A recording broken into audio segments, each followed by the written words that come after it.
अस्सलाम वालेकुम। उम्मीद है कि आप सब लोग खैरियत से होंगे। हमारा आज का टॉपिक ऑफ डिस्कशन जो है वो है physical characteristics of carboxylic acids पे, ठीक है। इससे पहले जो हमारा फर्स्ट वाला टॉपिक था उस कार्बोक्सिलिक एसिड्स पे, उस पे हमने देखा था कि कार्बोक्सिलिक एसिड किस तरह के होते हैं, इनका जनरल फार्मूला क्या होता है, ठीक है, और इनको जो है वो इनकी क्या डिफरेंट टाइप्स होती हैं और इनको कॉमन और ट्रिवियल नेम्स इनके क्या होते हैं, ठीक है। उसके बाद सेकंड वाला जो हमारा लेक्चर था उसमें हमने देखा कि हम डिफरेंट मेथड से जो है वो कार्बोक्सिलिक एसिड को किस तरह प्रिपेयर कर सकते हैं। और आज का जो हमारा लेक्चर है वो है फ़िज़िकल करैक्टरिस्टिक्स पे, ठीक है। सबसे पहले तो हम ये देख लेते हैं फ़िज़िकल करैक्टरिस्टिक्स में स्मेल को देख लेते हैं, ठीक है। तो जो हमारे पास पहले 3 एलिफेटिक एसिड्स होते हैं जिसमें हमारे पास फॉर्मिक एसिड आ जाता है, एसिटिक एसिड आ जाता है और प्रोपियोनिक एसिड आ जाता है, ठीक है। ये कलरलेस लिक्विड्स होते हैं और इनकी पंजेंट स्मेल होती है, ठीक है। और उसके बाद जो नेक्स्ट वाले 3 होते हैं जिसमें C4 to C6 होते हैं, ये कलरलेस लिक्विड्स होते हैं जिनकी कम स्मेल होती है, अनप्लेजेंट लेकिन समहाउ होती है, ठीक है। उसके बाद सोलिबिलिटी के हवाले से बात कर लेते हैं। तो सोलिबिलिटी के हवाले से अगर हम बात करें तो जो पहले वाले 4 मेंबर्स होते हैं एलिफेटिक एसिड्स के, वो वाटर के अंदर सोलिबल होते हैं, ठीक है। और उनकी सोलिबिलिटी जो है वो हाइड्रोजन बॉन्डिंग की वजह से होती है। और इसके अलावा जो हायर मेंबर्स होते हैं कार्बोक्सिलिक एसिड्स के, वो हाइड्रोजन बॉन्डिंग डेवलप नहीं कर सकते, ठीक है। और इस वजह से जो है वो इतने ज़्यादा सोलिबल नहीं होते। नेक्स्ट हम बॉइलिंग पॉइंट के हवाले से बात कर लेते हैं कि जो बॉइलिंग पॉइंट होते हैं कार्बोक्सिलिक एसिड्स के, वो रिलेटिवली हाई होते हैं, ठीक है। और हाई होने की वजह उनके अंदर इंटरमॉलिक्यूलर हाइड्रोजन बॉन्डिंग है, ठीक है।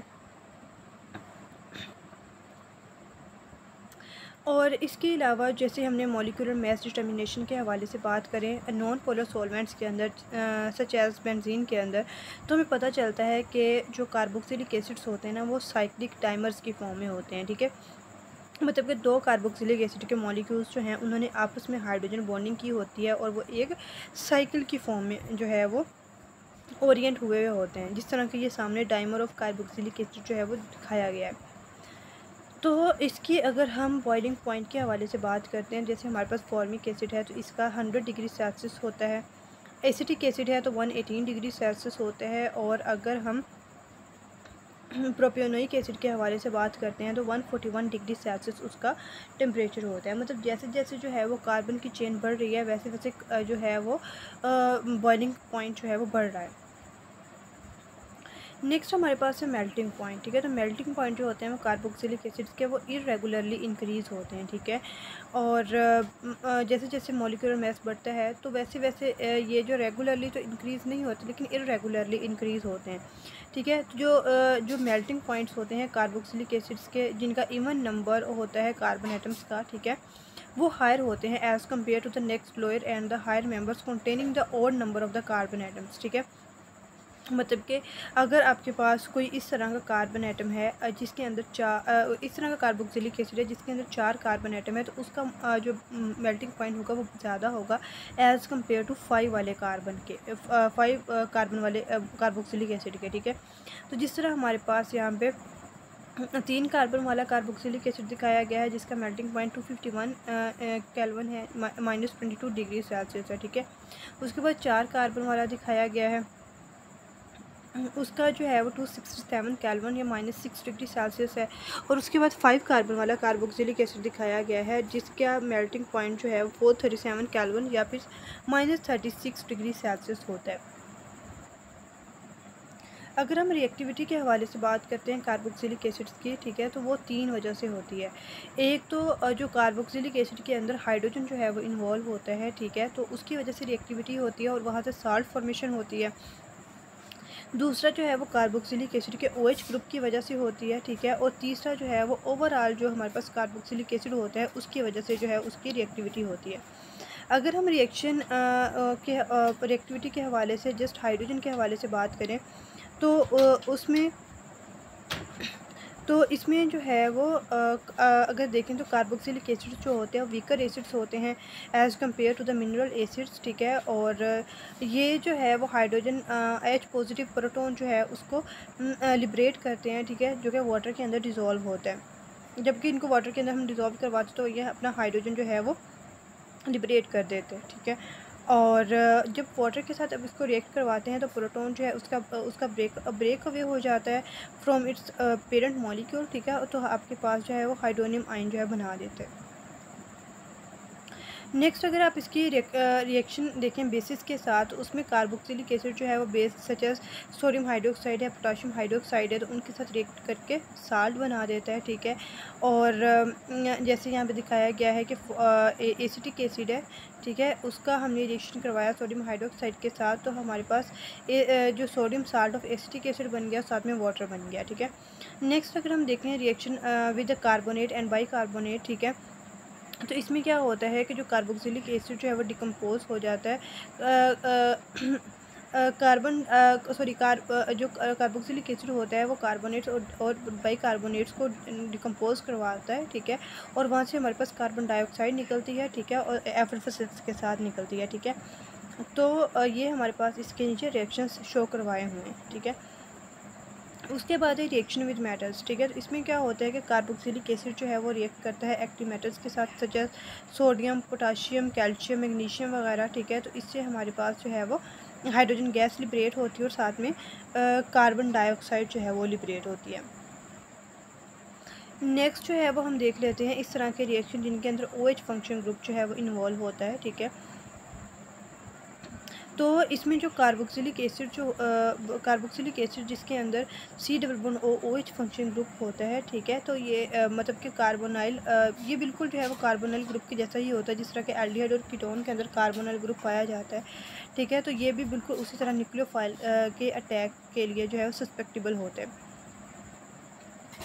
तो इसमें क्या होता है कि जब भी कोई न्यूक्लियोफाइल जो है वो अटैक करता है कार्बन एटम के ऊपर जो कि कार्बोक्सिलिक ग्रुप की होती है, ठीक है। तो इसमें जो OH ग्रुप होता है उसकी डिस्प्लेसमेंट हो जाती है बाय सम अदर ग्रुप, ठीक है।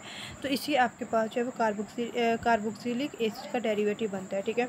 तो OH ग्रुप जो है वो या तो कोई हैलोजन से रिप्लेस हो सकता है, OR ग्रुप से रिप्लेस हो सकता है, या फिर किसी अमाइन ग्रुप से रिप्लेस हो सकते हैं, ठीक है। तो अगर हैलोजन से होगा तो इसको हम हेलाइड बोलते हैं, फिर जो मतलब हमारे पास जो प्रोडक्ट बनेगा, ठीक है। और अगर OR से करेंगे तो एस्टर प्रोडक्ट बनेगा, और अगर NH2 से रिप्लेस करेंगे तो अमाइड प्रोडक्ट बनेगा, ठीक है। इसी तरह जो है वो हम इनका रिएक्शन देख लेते हैं फॉस्फोरस पेंटाक्लोराइड के साथ और थाइनाइल क्लोराइड के साथ, ठीक है। तो इससे हमारे पास जो है वो हैलोजन का डेरिवेटिव जो है वो बन जाएगा।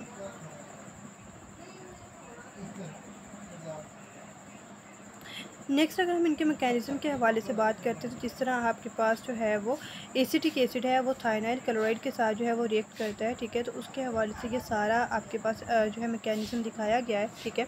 इसमें सबसे पहले क्या होता है कि CH3 का जो है वो हाइड्रोजन OH से हाइड्रोजन जो है वो लिबरेट होता है, और दूसरी साइड पर SOCl2 से क्लोरीन और S+OCl जो है वो जाके कार्बोक्सिलिक एसिड के ऑक्सीजन के साथ जो है बॉन्ड बना लेता है, ठीक है। और उसके बाद क्या होता है कि क्लोरीन जो है जो पहले थाइनाइल क्लोराइड से लिबरेट हुई थी वो जाके कार्बोनाइल कार्बन के ऊपर जो है वो अटैक करती है, ठीक है।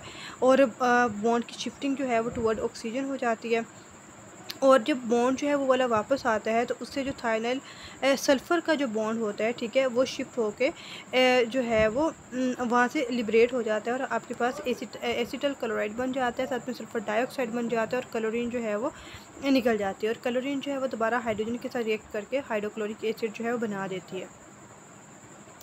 नेक्स्ट अगर हम फॉर्मेशन देखें एस्टर्स की, तो उसमें क्या होता है कि जब कार्बोक्सिलिक एसिड को जब हीट करते हैं अल्कोहल के साथ in the presence of any concentrated sulphuric acid, ठीक है, तो उससे आपके पास एस्टर की फॉर्मेशन होती है, जो कि आपके पास ये रिएक्शन दिखाया गया है। उसके बाद अगर हम इनके मैकेनिज़्म के हवाले से बात करते हैं तो क्या होता है कि कार्बोक्सिलिक एसिड का जो C+O का जो ऑक्सीजन होता है उसके ऊपर जो लोन पेयर होता है वो हाइड्रोजन के ऊपर जाके अटैक करता है, ठीक है। और उससे हाइड्रोजन का और ऑक्सीजन का बॉन्ड डेवलप हो जाता है, ठीक है। और उसके बाद इसके बाद जो है वो अल्कोहल जो है वो अटैक करती है कार्बोनाइल कार्बन के ऊपर, ठीक है। और हमारे पास एक कम्प्लेक्स जो है वो बन जाता है जो कि यहाँ पे दिखाया गया है। उसके बाद जो है वो हाइड्रोजन आयन का ट्रांसफ़र होता है, ठीक है। और उसके बाद एलिमिनेशन हो जाती है वाटर की और साथ में एक प्रोटॉन की, ठीक है। तो ये हमारे पास जो है इसका मैकेनिज़्म है, ठीक है। नेक्स्ट हम देख लेते हैं कि एस्टर्स जो होते हैं वो किस तरह के होते हैं, ठीक है। एस्टर्स जो होते हैं इनकी फ्रूटी स्मेल होती है, ठीक है, और इनको आर्टिफिशियल फ्लेवर्स के लिए इस्तेमाल किया जाता है, ठीक है। जिस तरह हमारे पास इमाइल एसीटेट है, इसको आप बनाना फ्लेवर के लिए इस्तेमाल करते हैं। आइसोब्यूटाइल फॉर्मेट है, इसको रेस्पबेरी फ्लेवर के लिए इस्तेमाल करते हैं। बेंजाइल एसीटेट को जैस्मिन के लिए, और इथाइल ब्यूटारेट को पाइनएप्पल फ्लेवर के लिए, इमाइल ब्यूटारेट को एप्रिकॉट के लिए, और ऑक्टाइल एसीटेट को ऑरेंज के लिए। नेक्स्ट अगर हम फॉर्मेशन ऑफ अमाइड के हवाले से बात करते हैं तो इसमें हम कार्बोक्सिलिक एसिड का जो रिएक्शन है अमोनिया के साथ करवा देते हैं, तो इससे आपके पास अमोनियम साल्ट बन जाता है, ठीक है। जब जिसको हीट करने पे आपके पास एसिड अमाइड जो है वो बन जाता है, ठीक है। तो ये नीचे जो है आपको रिएक्शन जो है इसके शो करवाए गए हैं और साथ में मैकेनिज़्म भी दिखाया गया है कि सबसे पहले अमोनिया में जो नाइट्रोजन के ऊपर लोन पेयर होता है वो कार्बोनाइल कार्बन के ऊपर आके अटैक करता है, बॉन्ड शिफ्ट होता है टुवर्ड ऑक्सीजन, ठीक है, और फिर वहाँ से प्रोटॉन की ट्रांसफ़र होती है, ठीक है, और नेक्स्ट स्टेप के अंदर वाटर जो है वो लॉस होकर एसिड अमाइड जो है बना देता है। नेक्स्ट हमारे पास जो है रिएक्शन वो है फॉर्मेशन ऑफ एसिड एनहाइड्राइड। तो इसमें क्या होता है कि कार्बोक्सिलिक एसिड जो होते हैं वो डिहाइड्रेट करते हैं ऑन हीटिंग पे, ठीक है। जब आप इसको स्ट्रॉन्गली हीट करते हैं तो उससे जो है वो इनकी डिहाइड्रेशन होकर कार्बोक्सिलिक एसिड की, तो आपके पास जो है एसिड एनहाइड्राइड बन जाता है, ठीक है। तो ये वाला रिएक्शन जो है फॉस्फोरस पेंटाऑक्साइड की प्रेजेंस में हो रहा होता है। नेक्स्ट हमारे पास इस तरह के रिएक्शंस है जिनके अंदर कार्बोक्सिलिक ग्रुप जो है वो इन्वॉल्व होता है, जिसमें आपके पास पार्शियल रिडक्शन होती है टू अल्कोहल्स, ठीक है। तो इसमें कार्बोक्सिलिक एसिड जो है वो लिथियम एल्यूमिनियम हाइड्राइड के साथ रिएक्ट करते हैं, ठीक है, तो और रिड्यूस होकर अल्कोहल जो है वो बना देते हैं।